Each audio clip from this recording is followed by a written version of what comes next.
the fight of the year. Well, this Saturday he has to do it all again, and there is a lot on the line. Now, I spoke to Amir earlier, and I asked him what it was like to have a stress-free build-up.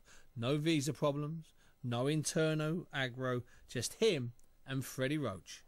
That's right, yeah, something different. The last three fights have been kind of hectic because I had to fly to Philippines to train with Manny Pacquiao over there.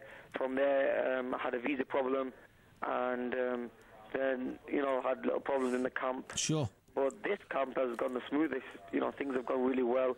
Working with Alex Ariza, working with Freddie Roach, and like I said, didn't have to travel anywhere. I was just in LA.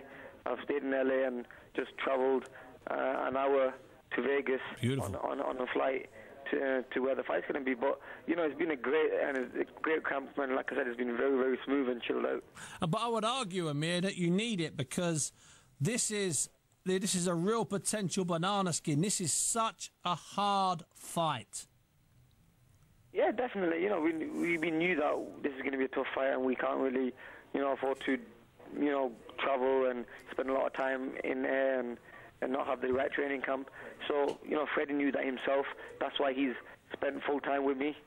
He made sure there was no other fighters in the gym, and I'm his number one priority at the moment. He knows, Zab Judah is a tricky fighter. Still got the experience, and he's got a little bit of power and youth in him.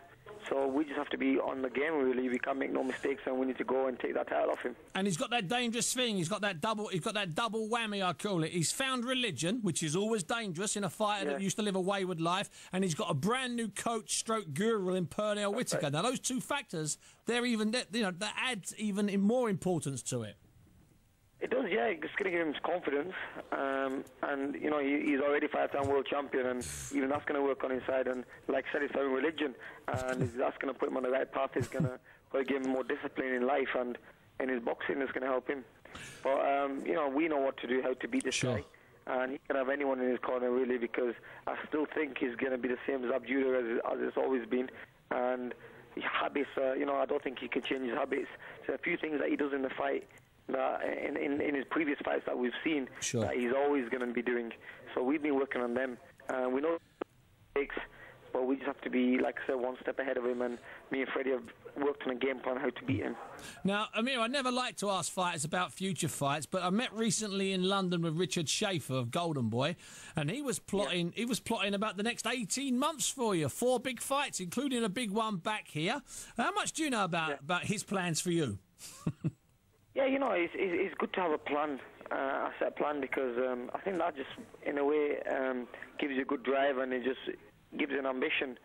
You have your goals that you want to achieve in boxing, and that's what's happened. That's what Rich has always said to me, it's good to have goals, and you work towards them goals. And, he's looking at big fights like Mayweather in the future. Sure. And he's got the 18 months penciled out for me. But, we know we have to take every fight a step at a time. We can't look too forward, too ahead, because one fight can take that away. It can just mess the whole plan up.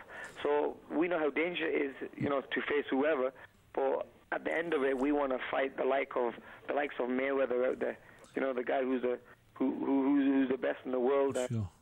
Be a super fight against someone like Mayweather. Now, there's always a chance, Amir, just finally, that one of those fights could be in the UK, maybe in Manchester, maybe even at Wembley Stadium in London. A nice big outdoor fight in May of next year.